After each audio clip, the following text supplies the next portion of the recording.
Hey GenderqueerChat, I just arranged this slightly. How are you? It's Joe. I'm back from holidays. I was in Savannah, Georgia for a week. I was there for a couple of days, but I drove down, so I was gone for an entire week. So thank you so much to Ricky for filling in for me. Much appreciated. Okay, so this week's topic, I need to find it. Uh-oh, a little bit slow. I forgot to, okay, well, we'll just probably edit this part out. Dum-de-dum-dum-dum.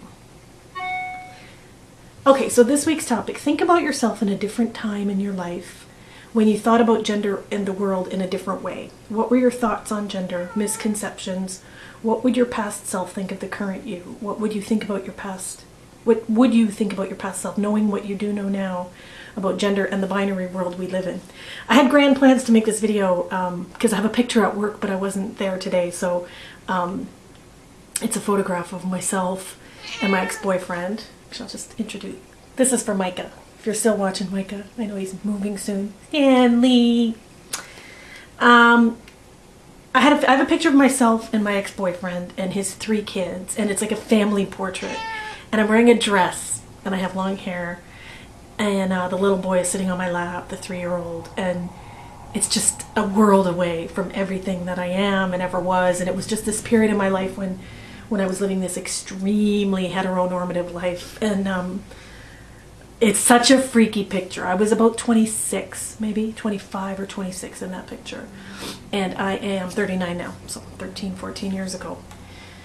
Okay, so think back to a different time in your life when you thought about gender and the world in a different way. What were your thoughts on gender misconceptions? At that time in my life when I was with my ex, I had always liked men, and I had always kind of pursued relationships with men. I didn't always have a boyfriend, but I predominantly had a lot of, crushes on guys or whatever. I would have a boyfriend from time to time. Okay, he's gonna be noisy. But at that time in my life, we were together, I think 3.5, 4 years, and I lived with him, and it was very, very heteronormative. And so there was a time when I was in the basement doing laundry, his laundry and my laundry, our laundry, and he was outside fixing my car. And I remember stopping dead in my tracks and staring at the wall, and it hit me like a ton of bricks. I'm just gonna give him some treats to calm him down. It hit me like a ton of bricks that I was this woman doing woman's work, and he was this man doing man's work, and it just really bothered me. And I always liked doing laundry. To this day, that is my one and only chore that I will do anybody's laundry. If you came to my house and you were really upset because you had a big bag of dirty laundry and you were hated doing it, I would gladly do it for you, and I would fold everything like the Gap, and all your underwear would even be folded. That's just the one thing that I like to do, and it happens to be women's work, right? And he was good at fixing cars. That's just what he did and what he was good at, and my car happened to be broken and his laundry happened to need doing. And even so, it really, really, really bothered me.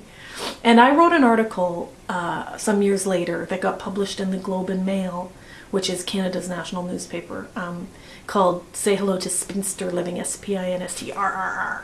And I talked about that moment when I realized I was doing woman's work and he was doing men's work, and how just profoundly upsetting that was to me. And I don't know that I stopped doing his laundry. I know I made concerted efforts not to be the woman in that relationship. Like, I didn't do a lot of the things that I think I'd seen my mother do, and I fought against that a lot. However, there was one time when we were together, prior to me hooking up with him, he had a wife and 3 kids, and his wife was a stay-at-home mom. I mean, he was the sole breadwinner, and this, just so you know, that family dynamic it goes against everything I believe in. Like, a woman being dependent on a man financially, and and then what happened when she left him? She had nowhere to go, and she had no education, she had no work skills, nothing.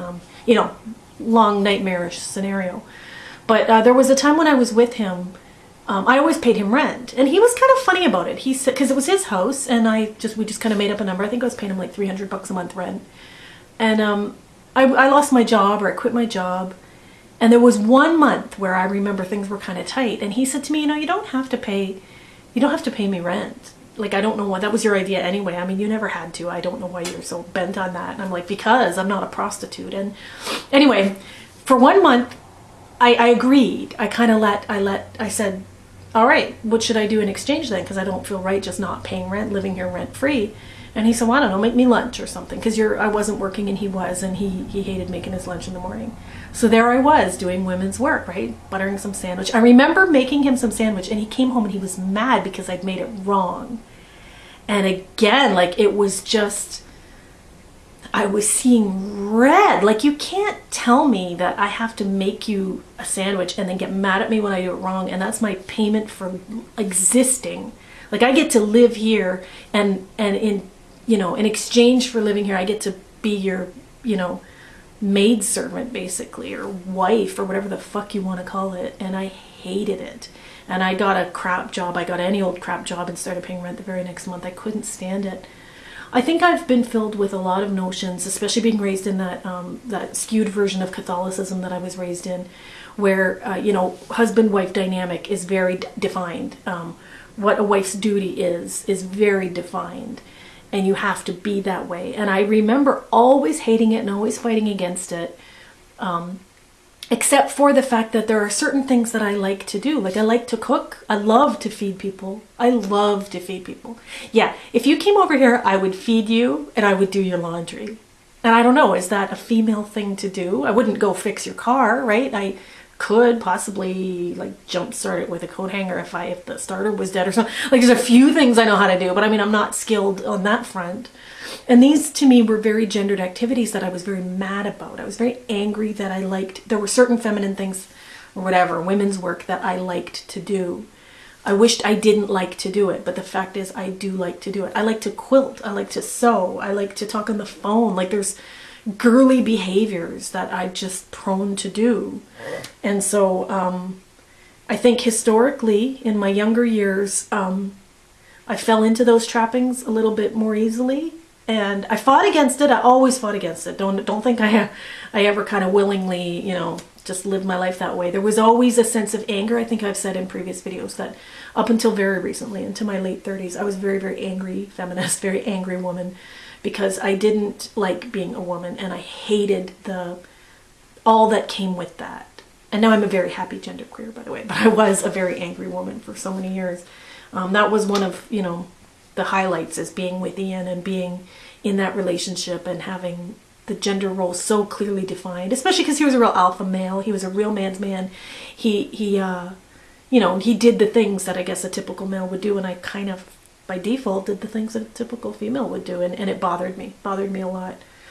What would your past self think of the current you?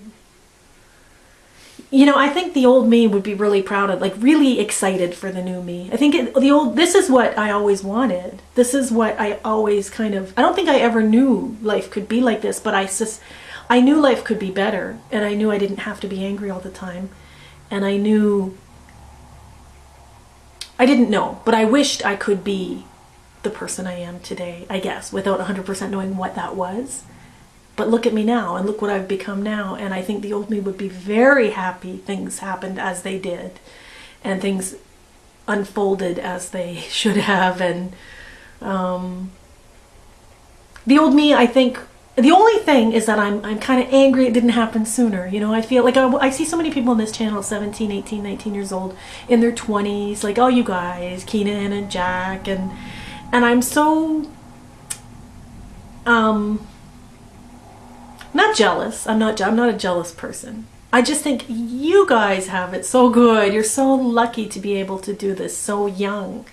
And it was making me laugh because Jack even said in the video that looking forward, I'm sorry, I don't know the pronoun Jack prefers. I think they is the pronoun Jack prefers. They're looking forward to the older people's viewpoints on this subject, because we do have kind of a history of a non-genderqueer world where a lot of young people, I hate that word young people, it makes me sound so old, really did come of age in a world where there was so much available so much sooner in their evolution.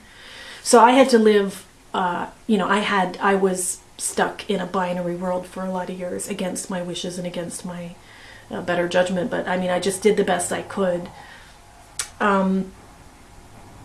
What would you think your past self, knowing what you do now, but what would you think about your past self, knowing what you do now? You know, I'm very easy on the thing. I'm not a resentful person, and I'm not an angry person about the way things used to be, because you cannot change the past, right? There's nothing I can do about the way things, nothing I can do about the way I was raised. I was raised in an evangelical, dogmatic, Christian, fundamentalist family. You know, in a perfect world that wouldn't have happened. However, I guess it kind of made me what I am. I grew up in an alcoholic family. That made me what I am. I grew up, at least, you know, I'm very grateful that I grew up with kind of a non-binary parents. My parents don't really fall into traditional gender roles in some ways. They did in the Christian way, in the, you know, the wife, husband, wife business. But insofar as mom, you know, mom was a real tomboy. Mom really valued independence and really wanted me to be myself. And I'm so eternally grateful for that. So I don't get mad about the person I used to be. You know, I guess I wish I'd discovered the world of genderqueer sooner. But it's okay. I still have half my life ahead of me.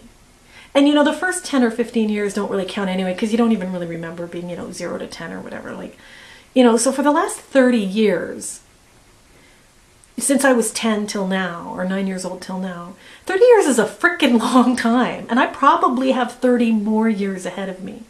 So, I mean, the world is my oyster. And I'm very glad that I did. You know, I could have been 79 discovering the word genderqueer. Instead, I was 37 or whatever. So I'm glad for that. I'm glad I discovered it at all. Great videos this week, you guys. Thanks for Ricky. I really liked last week's topic. I would have liked to have chimed in on it, but I'm really running out of time. I'm past the 11-minute mark. So, actually, you know what? I'll just do quick. If I had words of wisdom to young genderqueer people, or people just coming into it, it would be something along the lines of what Matt said, which is be easy on yourself. And because I'm such a black and white thinker, things were always binary in my mind. Not necessarily male and female binary, but everything was black and white in my brain. And I'm discovering now a little bit more the gray areas of life, and that it's okay, you know, like I just flat ironed my hair, for example. Is that a girly thing to do? I don't know. I don't even care. It doesn't matter. I know I'm genderqueer. It doesn't matter what my hair looks like, you know. I'm not hard on myself. Don't be hard on yourself. Don't think you have to look a certain way. You have to be a certain way. Don't think anything has to be any way at all. All you have to do is be true to yourself and authentic, and know that every day you're doing the best you can do with what you were given. And, you know, I think that's all I've got to say. Okay, you guys have a great week.